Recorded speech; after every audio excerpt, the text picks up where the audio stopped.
आदेशानुसार विभिन्न गतिविधियों को संचालन अनुमन्न किया जा रहा है, उसका निर्देश अभी जो है आज ही शासन से जारी किया जाएगा। भारत सरकार की व्यवस्था के क्रम में प्रदेश में प्रारंभ किए जाने वाले कार्यों तथा गतिविधियों के संबंध में सभी आवश्यक सावधानी बरती जाएगी। प्रत्येक यूनिट की सावधानियां तय की जाएंगी। जो इंडस्ट्रियल यूनिट या जो भी यूनिट्स चालू होंगी, यह सुनिश्चित किया जाएगा कि प्रत्येक यूनिट में थर्मल स्कैनर, सैनिटाइजर आदि की पर्याप्त व्यवस्था रहे और हर हाल में सोशल डिस्टेंसिंग का पालन सुनिश्चित किया जाए। केंद्र सरकार द्वारा जारी किए गए नियमों को अधिकारीगण पढ़ लें तथा कार्य योजना तैयार कर लें, ये निर्देश भी दिए गए हैं। आज चूंकि शासनादेश जारी हो जाएगा और आज से 20 तारीख तक समय है, तो सभी जिले के अधिकारी, जिला मजिस्ट्रेट विशेष रूप से उनके सभी अधिकारी अनुमन्य गतिविधियों के विभिन्न जो है उनके लिए विभिन्न जो निर्देश होंगे उसकी समीक्षा करके सभी कार्रवाई सुनिश्चित करेंगे। सभी शासनादेश जो जारी होंगे उनको सावधानी पूर्वक स्पष्ट तौर पर स्पष्ट आदेश उल्लेख करने का भी माननीय मुख्यमंत्री जी ने आदेश दिया है। प्रत्येक जनपद के चिन्हित अस्पतालों में इमरजेंसी सेवाएं सक्षम स्तर से अनुमति के पश्चात ही संचालित होंगी। इमरजेंसी सेवाओं के संचालन के लिए स्वास्थ्य एवं चिकित्सा शिक्षा विभाग के प्रमुख सचिव प्राथमिकता पर व्यवस्था सुनिश्चित करेंगे। सभी अस्पतालों में N95 मास्क, PPE सहित संक्रमण से सुरक्षा के सभी उपकरण पर्याप्त मात्रा में अनिवार्य रूप से उपलब्ध रहेंगे। बिना कोविड नियंत्रण प्रशिक्षण और सुरक्षा उपाय के इमरजेंसी सेवाओं का संचालन नहीं किया जाएगा। जिन चिकित्सा संस्थानों में स्टाफ के संक्रमण से सुरक्षा के सभी प्रबंध उपलब्ध होंगे और डॉक्टरों सहित सभी चिकित्सा कर्मी प्रशिक्षित होंगे, वहीं इमरजेंसी सेवाओं का संचालन अनुमन्य होगा और यह संबंधित को सुनिश्चित कराना जिला प्रशासन का दायित्व होगा। टेलीमेडिसिन के माध्यम से लोगों को टेली कंसल्टेंसी अर्थात चिकित्सकीय परामर्श सुविधा भी उपलब्ध कराने के निर्देश माननीय मुख्यमंत्री जी ने दिए हैं और उसको आज पुनः उन्होंने इसका आदेश का अनुपालन करने का निर्देश दिया है। अस्पताल तथा संस्थागत क्वारंटाइन की अवधि पूरी करने के पश्चात होम क्वारंटाइन हेतु घर भेजे जा रहे सभी लोगों की अपर मुख्य सचिव राजस्व से सूची प्राप्त कर मुख्यमंत्री हेल्पलाइन 1076 के माध्यम से नियमित मॉनिटरिंग होगी। अर्थात जो लोग घर जा रहे हैं वो होम क्वारंटाइन में रहे, उनको भी ये सूचित किया जाता है कि वो सावधानी बरतते रहें, जिससे कि उनके हित में भी है, उनके परिवार के हित में भी है और जनरल हित में है कि उनकी मॉनिटरिंग होती रहे। संपूर्ण प्रदेश में मंडी तथा बाजारों आदि में सोशल डिस्टेंसिंग का पालन कराया जाए। प्रदेश की सभी मंडियों के खुलने के समय सैनिटाइजेशन का कार्य नियमित रूप से हो। मंडियों में कई जगह शिकायतें मिली हैं कि अनावश्यक रूप से भीड़ रही है, वहां डीएमएसपी सुबह ही वरिष्ठ पुलिस और प्रशासनिक अधिकारी लगा दें, मंडी के अधिकारियों को आगाह कर दें कि सुबह सुबह भीड़ न रहे। विभिन्न प्रदेशों में रह रहे उत्तर प्रदेश वासियों की समस्याओं के समाधान के लिए उत्तर प्रदेश सरकार द्वारा नामित नोडल अधिकारी प्रत्येक फोन कॉल को अटेंड करें। लोगों की समस्या को समाधान करने के लिए सचेत और संवेदनशील रहे। संबंधित राज्य सरकार के नियमित संपर्क में रहते हुए विभिन्न राज्यों में उत्तर प्रदेश वासियों की दिक्कत को दूर करें। इस संवेदना के साथ कार्रवाई करने का उन्होंने निर्देश दिया है। गेहूं क्रय केंद्रों पर सभी व्यवस्थाएं उपलब्ध रहें, यह भी निर्देश दिया है। अखबारों में कल गेहूं क्रय केंद्रों के बारे में विवरण आया है। आपको मालूम है कि अब गेहूं का क्रय कल से शुरू हो गया है और कई क्रय केंद्रों पर क्रय कल ही हो गया है, लेकिन यह भी सुनिश्चित किया जा रहा है कि कहीं भी एमएसपी से नीचे कोई क्रय ना हो। और आज ही संभवतः जो फार्मर्स प्रोड्यूसिंग सोसाइटी एफपीओज है उनके भी आदेश जारी हो जाएंगे, जिसे गांव स्तर पर जो क्रय करना है वो कार्रवाई भी कर ली जाएगी। लॉकडाउन अवधि में जनता की सुविधा के लिए प्रदेश सरकार के विभिन्न विभागों, संस्थाओं यथा कॉल सेंटर, हेल्पलाइन, नियंत्रण कक्ष संचालित रहे, सुचारू रहे, क्रियाशील रहे, इसकी पूरी सहायता प्रदान करने का भी माननीय मुख्यमंत्री जी द्वारा निर्देश दिया। कम्युनिटी किचन की व्यवस्था को सुदृढ़ करते हुए अधिक से अधिक जरूरतमंदों को लाभान्वित किया जाए, यह आदेश भी उन्होंने दिया। कम्युनिटी किचन में आपको मालूम है कि सभी जगह इसका कार्य हो रहा है, लेकिन कहीं एक जगह लखनऊ में जैसे संदिग्ध व्यक्ति इस कार में आया और उसकी वजह से एक हमको जो है कठिनाई हुई। हम बताने में मुझे खुशी है कि लखनऊ प्रशासन ने जितने 32 लोग उस कम्युनिटी किचन में थे जो कैंट बोर्ड द्वारा संचालित था, उन 32 के 32 लोगों का, जो वहां 3 पुलिस के अधिकारी थे उनका, और जो कैंट के पूरे 50 पुलिस के अधिकारी थे, सबका कल टेस्ट कराकर सबकी नेगेटिव की रिपोर्ट प्राप्त कर ली है। तो सदर क्षेत्र में जो कल एक दिक्कत आई थी उसका समाधान जिला पुलिस और जिला प्रशासन ने कर लिया है। लेकिन ये निर्देश पूरे प्रदेश के लिए है कि किसी भी सूरत में किसी भी कम्युनिटी किचन में संदिग्ध लोगों को बिना अनुमति के न दिया जाए। डीएम्स जिलाधिकारी विशेष सतर्कता बरते। इस आपदा समय में सभी जरूरतमंदों को तत्काल खाद्यान्न उपलब्ध हो जाए, यह निर्देश भी माननीय मुख्यमंत्री जी द्वारा दिया गया। और जो लोग खाद्यान्न योजना से आच्छादित नहीं है उनको 1000 रुपए का भरण पोषण जो भत्ता है वो भी देने का निर्देश दिया है। निराश्रित गोवंश एवं अन्य पशुओं के भोजन आदि का समुचित प्रबंध करने का भी और पशु चिकित्सा अधिकारियों द्वारा पशुओं के उपचार का भी निर्देश उन्होंने दिया है।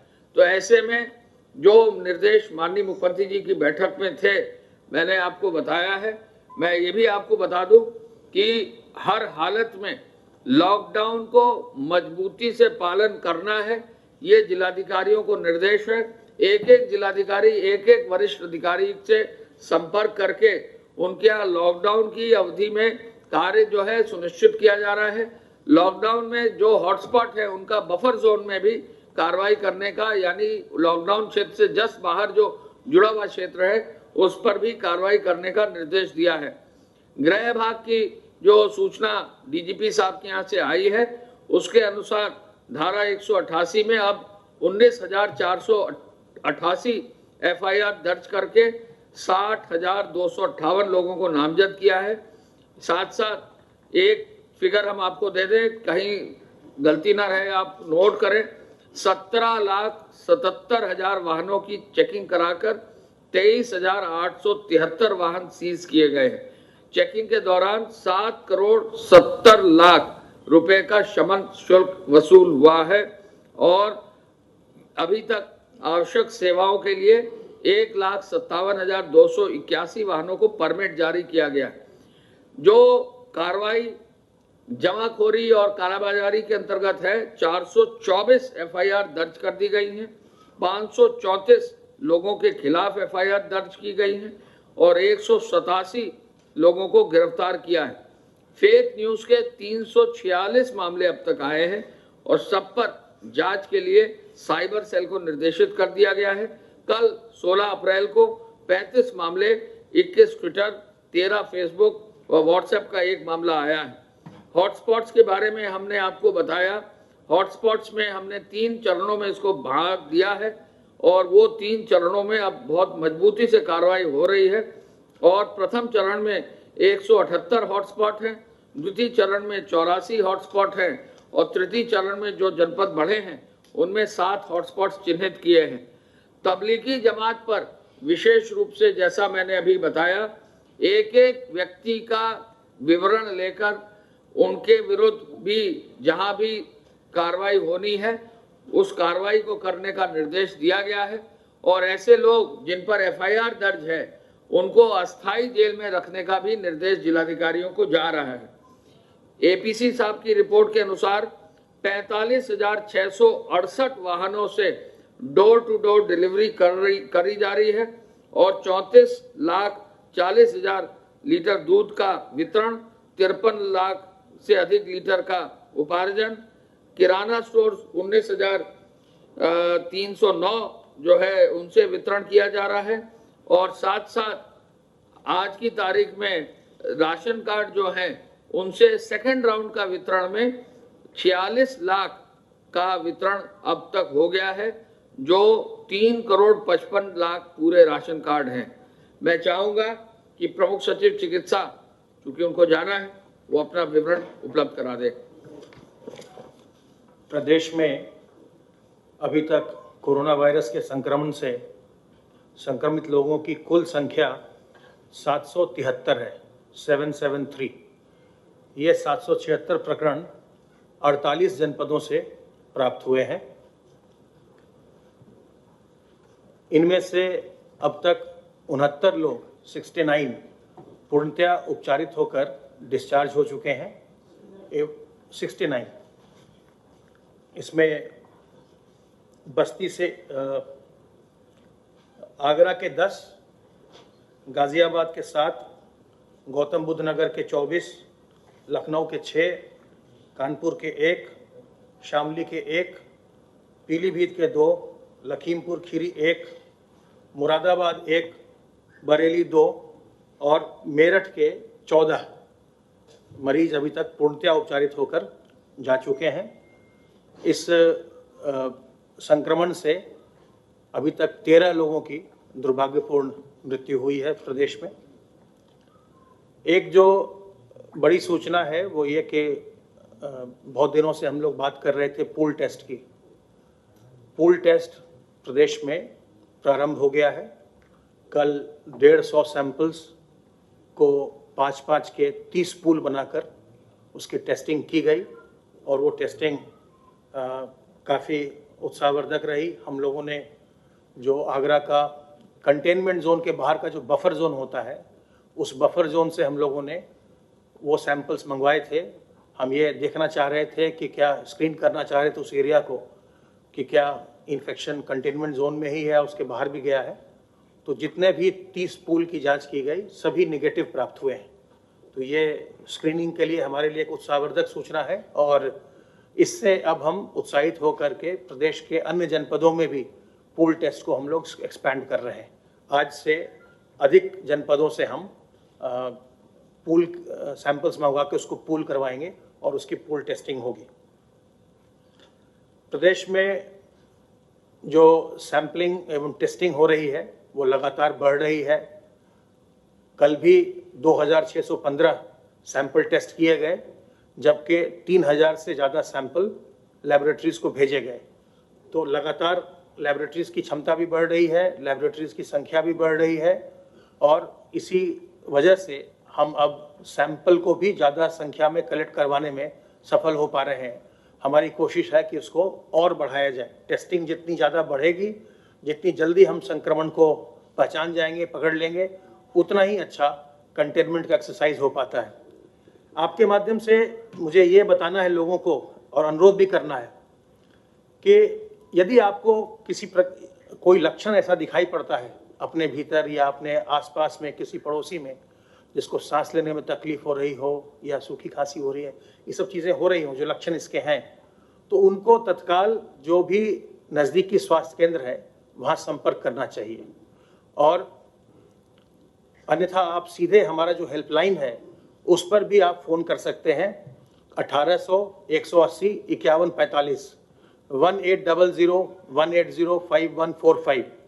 इस पर भी आप सीधे फ़ोन कर सकते हैं और आपके लक्षणों के आधार पर आपको हमारे जो लोग वहाँ कंट्रोल रूम में होते हैं वो आपको बताएंगे, सलाह देंगे कि आपको क्या तत्काल अपनी जांच करवा लेनी चाहिए या कोई घबराने की बात नहीं है। जो भी स्थिति है वो आपको बताएंगे।